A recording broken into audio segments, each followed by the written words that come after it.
నమస్తే. ఇన్నాళ్ళు నన్ను సపోర్ట్ చేస్తూ, ఎంకరేజ్ చేస్తూ మీ ప్రేమని నాకు అందిస్తున్న ప్రతి ఒక్కరికి కృతజ్ఞతలు. అలాగే ఈ వీడియో కూడా ఖచ్చితంగా మీకు ఉపయోగపడుతుంది. లైక్, షేర్ అండ్ సబ్స్క్రైబ్ చేసి మీ సపోర్ట్‌ని నాకు అందించండి. అలాగే ఈ వీడియో పట్ల మీకున్న అభిప్రాయాన్ని కామెంట్ సెక్షన్‌లో కామెంట్ చేసి తెలియజేయండి. ఇప్పుడు వీడియోని చూద్దాం. నమస్తే, వెల్కమ్ టు అవర్ ఛానల్. నేను పద్మిని. ప్రస్తుతంతో పాటు ప్రముఖ ఆధ్యాత్మికవేత్త, వాస్తు జ్యోతిష పండితులు, లలిత ఉపాసకులు, వాస్తు జ్యోతిష శిక్షణ నిపుణులు బ్రహ్మశ్రీ నానాజీ పట్నాయక్ గారు మనతో పాటు ఉన్నారు. మాట్లాడదాం. సార్ నమస్తే. సార్ శ్రీమాత్రే నమః. Sir, Tesla company owner Elon Musk ఒక వివాదాస్పదమైన కమెంట్ ని చేశాడని ఖచ్చితంగా చెప్పుకోవచ్చు. ఈవీఎం మెషిన్స్ ఏవైతే ఉంటాయో ఓటింగ్ ప్రాసెస్ కి వినియోగించేవి, వాటిని హ్యాక్ చేసేటటువంటి పరిస్థితి ఉంటుంది అని ఈ కమెంట్ ని చేశాడు. ఎట్లా అర్థం చేసుకోవచ్చు సార్? అట్లా ఉండేటట్టు అయితే మరి అపోజిషన్ కి కూడా, అంటే జాతీయ స్థాయిలో మనం చూసుకుంటే అపోజిషన్ కూడా ఏం తక్కువ రాలేదు, మంచి ఓట్సే వచ్చాయి కదా. అండ్ రామ్ మందిర్ నిర్మించిన స్థానంలో ఓడిపోయింది, అధికార పార్టీ ఓడిపోయింది. మరి ఇవన్నీ కూడా కన్సిడరేషన్ ఉంటుంది కదా. ఇవన్నిటిని ఏమీ ఆలోచించకుండా ఒక వేరే దేశస్థుడు ఇట్లా మాట్లాడటం ఎట్లా అర్థం చేసుకోవచ్చు? ఒకటమ్మా, ఇక్కడ ఏంటంటే టెస్లా అధినేత ఎలన్ మాస్క్ ఎవరవుతున్నారు, గొప్ప బిజినెస్ మ్యాన్, అందులో ఎటువంటి డౌట్ లేదు. అతను ఎందుకు అలా ట్వీట్ చేశాడు అనడానికి అనేకమైన కారణాలు ఉంటాయి, ఒకటిని కాదు.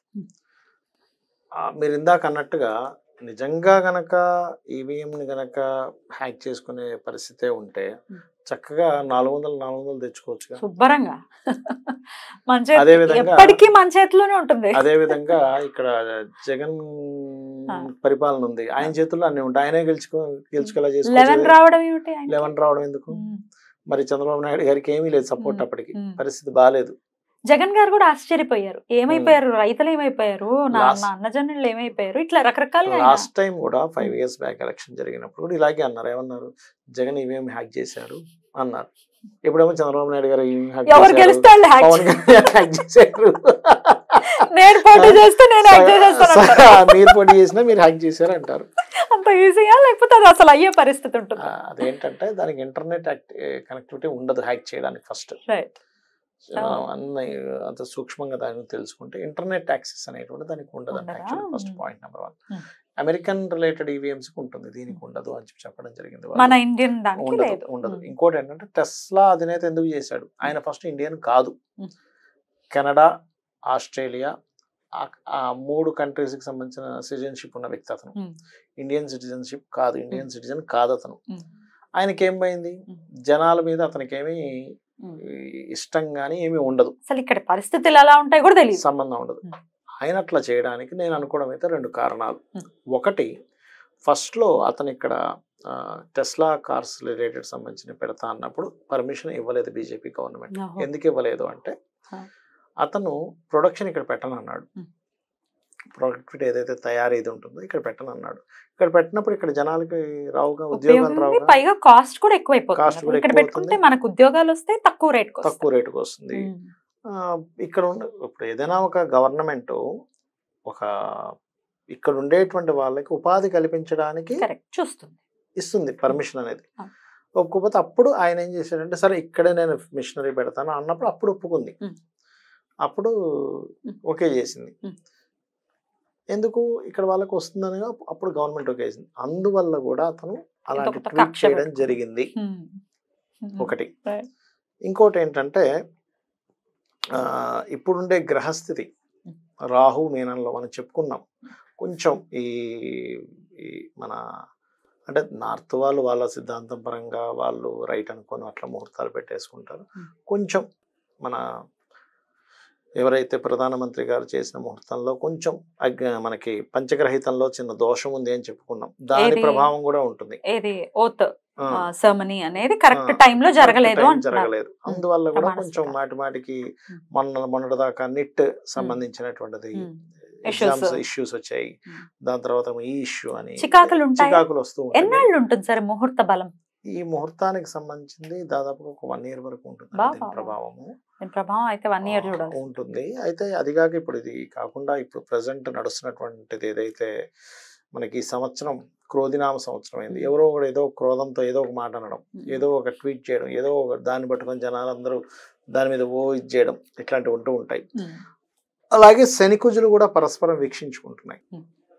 అంటే అన్ని కలిసి వస్తాయి. ఎలా అంటే ఈ సంవత్సరానికి తగ్గట్టుగా ఆ ముహూర్తం కుదురుతుంది, ఆ ముహూర్తానికి తగ్గట్టుగా గ్రహస్థితి ఉంటుంది, ఆ గ్రహస్థితి తగ్గట్టుగా ఎవడో ఒకడు ఏదో చెప్తూనే ఉంటాడు. ఇక్కడ ఏంటంటే ఇక్కడ ఇవన్నీ కాదు, ఈవీఎంలు హ్యాక్ అయ్యాయి ఇవన్నీ కాదు. ఇప్పుడు బీజేపీకి కొన్ని తగ్గాయి. ఎలా అంటే ఇంకా 400 వస్తే ఇంకా ఖచ్చితంగా అనేవారు అనేవారు. అయితే నేను అనేది ఏంటంటే అసలు బీజేపీకి ఎందుకు తగ్గింది, అనుకున్న దానికంటే ఎందుకు తగ్గింది అనేది విశ్లేషణ చేసుకోవాలి. కాంగ్రెస్ కొంచెం ఎందుకు పెరిగింది, ఇక్కడ జగన్ గారి గవర్నమెంట్ ఎందుకు కూలిపోయింది, సంక్షేమం ఇస్తున్నా ఎందుకు కూలిపోయింది, ఇక్కడ మన ఎందుకు పవన్ కళ్యాణ్కి ఓటేశారు, ఎందుకు చంద్రబాబు నాయుడు ఓటేశారు విశ్లేషణ చేసుకోవాలి. ఎంతసేపు పిచ్చి పిచ్చి మాటలు ఇవన్నీ. లాస్ట్ టైం జగన్ వస్తే జగన్ ఏం చేశాడు, ఈసారి ఈయన మాట్లాడాడు. సంక్షేమం ఒకటే కాదు, ఇంకా ఇంప్రూవ్మెంట్స్ కావాలని అభివృద్ధి కోరుకున్నారు. సంక్షేమం ఇచ్చినటువంటివి ఏవైతే ఉన్నాయో దాని % వచ్చింది, కానీ అభివృద్ధి కోరుకునే వాళ్ళ సంఖ్య ఇంకా ఎక్కువ ఉందిగా. అభివృద్ధి కూడా చేసి ఉండుంటే అప్పుడు వేరేగా ఉండేది. అప్పుడు అది మనం అర్థం చేసుకోవాలి. కానీ అదేదో ఈవీఎం మాట్లాడుకోవడంలో అర్థం లేదు. ఒకటి వాళ్ళ జాతక చక్రంలో ఉండే రాజయోగాలు కూడా మనం లాస్ట్ టైం మనం చెప్పుకున్నాం 8 months బ్యాక్.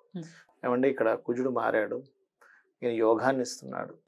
ఆ యోగం వచ్చేటప్పుడు ఏమవుతుందంటే వాళ్ళ మనస్థితి కానీ వాళ్ళ ఆలోచనలు వాళ్ళ మాటలు అన్నీ ఆటోమేటిక్గా మారిపోతాయి. ఒక యోగం నడుస్తుంది అనుకోండి, ఆ యోగానికి తగ్గట్టుగానే మారిపోతాయి. ఒక్కోసారి చూడండి మనకి టైం బాగుంటాయి, మనం ఏం మాట్లాడినా అవతల వాడు జోక్గా తీసుకుంటాడు. టైం బాగోకపోతే మంచి చెప్పినా వాడు చెడుగా తీసుకుంటాడు. Time plays the role. కాదు, టైం అనేది మాట్లాడుతుంది. అయితే ఆ టైంని కరెక్ట్ కూడా చేసుకోవచ్చు. మనం ధర్మంగా ఉన్నంత కాలము ఆటోమేటిక్గా అన్ని కరెక్ట్గా నడుస్తాయి. కానీ సమ్ టైమ్స్ అది మనకు ఒక పాఠం నేర్పించడానికి కూడా టైం ఒక రోల్ ప్లే చేస్తూ ఉంటుంది. అయితే ఇప్పుడు ఉండేటువంటి గ్రహస్థితులు ఏవైతే ఉన్నాయో, శని కుజుల వీక్షణ కానీ, క్రోధినామ సంవత్సరం కానీ, మీన రాశిలో రాహు సంచారం జరగడం కానీ, వీళ్ళు చేసినటువంటి ముహూర్తం యొక్క తప్పిదం, చిన్నపాటి తప్పిదం కానివ్వండి, వీళ్ళకు ఉండే కలిసి వచ్చేటువంటి యోగం కానివ్వండి, ఇవన్నీ ఇట్లాంటి రోల్ ప్లే చేస్తూ ఉంటాయి. అయితే ఇందులో నేను అనేది ఒకటే, జనాలు ఎంతసేపు అలా జరిగిందా ఇలా జరిగిందా అనే దానికంటే కూడా ఇప్పుడు వచ్చిన ప్రభుత్వం మనకి ఎంత గట్టిగా మనం పట్టుకుంటే వాటిని జనాలు పనికొచ్చేలా చేస్తుందనే దాని మీద దృష్టి పెట్టుకోవడం మంచిది. ఇంకా అయిపోయింది, రిజల్ట్స్ వచ్చేసాయి. ఈవీఎం మెషిన్స్ అట్లా హ్యాక్ చేసే పరిస్థితి ఉండదు, డెఫినెట్లీ ఉండదు. ఉంటే చక్కగా వాళ్ళు ఎందుకు అక్కడ ఎందుకు ఓడిపోతారు? ఖచ్చితంగా రామ మందిర్ నిర్మించిన చోట ఎందుకు ఓడిపోతారు? చక్కగా అసలు అదేంటి అక్కడ చాలా ఎక్కువ మన ఆ ఏరియాలో పోలింగ్ అక్కడ ఎందుకు పోగొట్టుకుంటారు? అక్కడ ఎందుకు పోగొట్టుకుంటారు? ఈయన చేతిలో ఉంది కదా ఇప్పుడు మ్యాజిక్ చేసేది, లేకపోతే అసలు కింగ్ మేకర్ అంటే చంద్రబాబు గారే. ఎందుకంటే ఆయన గాని విరమించుకుంటే ప్రభుత్వమే కూలిపోతుంది. ఇంకోటి ఏంటంటే ఈ కూటమి పవన్ కళ్యాణ్ గారు వచ్చి ఇద్దరిని కలిపారు. మోడీ గారికి పెద్దగా ఇంట్రెస్ట్ ఉండేది కాదు ఏది ఎలక్షన్స్ అయ్యే వరకు. తర్వాత కలిసిపోయారు ఇద్దరు, చక్కగా మళ్ళీ మంచి ఫ్రెండ్స్ గా అయిపోయారు. అలాంటప్పుడు ఈయన సపోర్ట్ లేకుండా చేసుకునేవాడు కదా ఆయన. ఎగ్జాక్ట్లీ. ఇవన్నీ గొడవలు ఎందుకని, ఎందుకంటే ఆకర్షణ మారొచ్చు, నేను సపోర్ట్ లేకుండా తయారు చేసుకోవచ్చు. ఏంటంటే ఏవో ఇంక పిచ్చి మాటలు ఇవన్నీ పట్టించుకోవాల్సిన అవసరం లేదు. అంటే ఒకటి అభిమానులు ఉంటారు అందులో, అభిమానులకు అట్లా అనిపిస్తుంది, అనుమానం వస్తుంది, అమ్మో ఇలా జరిగిందేమో, నేను ఓటేసాను కదా ఎందుకు గెలవలేదు. ఓటు వేసిన వాళ్ళ ఓటు అక్కడే ఉంది 40% చెప్పుకున్నాడు ఆయన చాలా క్లియర్ గా. జగన్ గారు చెప్పారు బయటకు వచ్చి, నా 40% నాకు వచ్చింది అని. అంటే ఓటు వచ్చింది కానీ ఎక్స్ట్రా ఓట్లు పడ్డాయి ఈసారి, ఎక్కడెక్కడి నుంచో వచ్చేసారు. అసలు ఏంటండి, నేను ఆ రోజు ఊరు వెళ్తున్నా, ఆ రోజు అనుకోకుండా అసలు బస్సులు అయితే ఎంత ఫుల్ అంటే అమీర్పేటలో ఏమిటి జనాలు ఏమిటి బస్సులు అనుకున్నాను. కసిగా వేసేసారు. అసలు అలా ఇప్పుడు ప్రవాసాంధ్రులు కూడా రకరకాల దేశాల నుంచి కూడా వచ్చేసారు ఓట్లు వేయటం కోసమే. నిజంగా చాలా బాధ్యతాయుతంగా వినియోగించుకున్నారు ఈసారి అని ఖచ్చితంగా వినియోగించుకున్నారు. ఇప్పుడు గెలవడం కంటే కూడా నేను చెప్పేది ఒకటే, నిలబెట్టుకోవడం చాలా ముఖ్యం. ఇప్పుడు ఇదే బిగ్గెస్ట్ టాస్క్ ఇది. ఎందుకంటే అంతకంటే ఎక్కువ ఇచ్చారు ఇక్కడ వీళ్ళు, హామీలు ఏవైతే ఇంకా ఎక్కువైపోయాయి ఇక్కడ. దీన్ని ఎట్లా నిలబెట్టుకుంటారు, దీన్ని ఎట్లా చూపించుకుంటారు, చాలా పెద్ద టాస్క్. ఇంకోటి ఏంటంటే మిస్టేక్ ఎక్కడ చేయకూడదంటే అనవసరంగా అవతల వాళ్ళని రెచ్చగొట్టే పని చేయకూడదు ఎప్పుడు కూడా. ఇప్పుడు వీళ్ళు గెలిచి అయితే ఒకటి పవన్ కళ్యాణ్ గారు చాలా హుందాగా ప్రవర్తిస్తున్నారు, చాలా అద్భుతంగా పిచ్చి పిచ్చి ప్రలాపనలు ఏం చేయలేదు, చాలా హుందాగా ఉన్నాడు, చాలా హుందాగా చేస్తారు. ఒక రాజకీయ నాయకుడి నుంచి మనం ఎక్స్పెక్ట్ చేసేది అదే కదా.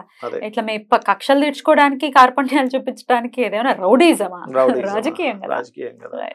అయితే ఇందులో చాలా మంది నాకు ఫోన్ చేసి అడిగింది కూడా ఏంటంటే, ఏమండి ఇప్పుడు ఏదైనా జగన్ గారు ఏదైనా యాత్ర చేసి ఏదైనా మళ్ళీ జనాలను ఇది చేసుకుంటారంటే నేను చెప్పేది ఒకటే, సంవత్సరం వరకు కేతు మారే వరకు ఎటువంటి యాక్షన్ తీసుకున్నా జగన్ గారికి పాజిటివ్ గా లేదు, చెయ్యడు కూడా నాకు తెలుసు. ఒకవేళ చేసినా అది అరకొరగానే ఉంటుంది, కానీ 1 year వరకు మాత్రం కాంబినేషన్ సరిగ్గా లేదు. ఎందుకంటే 1 year వరకు మన పవన్ కళ్యాణ్ గారికి చంద్రబాబు నాయుడు గారికి బలం ఎక్కువగా ఉంది. ఆయన ప్రమాణ స్వీకారం చేసిన ముహూర్తం బాగుందా సార్? వాళ్ళు చేసింది పర్లేదు, మనం వీడియో కూడా చేసినట్టున్నాగా.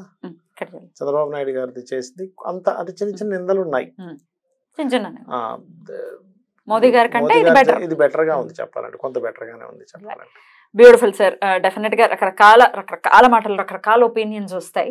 అది బయట నుంచి కూడా రావటం అనేది ఎంత అక్కస్ ఉందో అనేది కనపడుతుంది. అంటే కొన్ని దేశాలకి ఇండియా ఎదగడం ఇష్టం లేదు.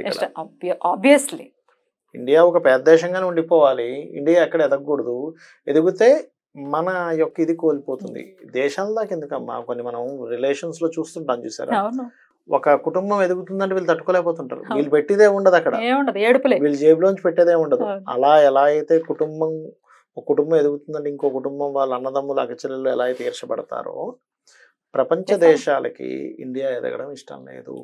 ఎంతసేపు వాళ్ళ బిజినెస్ ఇండియాలో చేసుకుని పెద్ద దేశంగానే ఉంటుంది, ఇక్కడ నుంచి డబ్బులు తీసుకెళ్ళడం ఇష్టమే, కానీ ఇండియా ఎదగడం ఇష్టం లేక వేరే దేశాలు కూడా ఫండ్స్ చేసాయి ఈసారి మోడీని దింపేద్దామని. ప్రపంచ దేశాలు ప్రయత్నం చేశారు. ఎవరు ఎలా వచ్చినా దాన్ని ఆపేదే లేదు అసలు. భగవద్ అనుగ్రహం ఉంది, ఖచ్చితంగా ఆపేదే లేదు.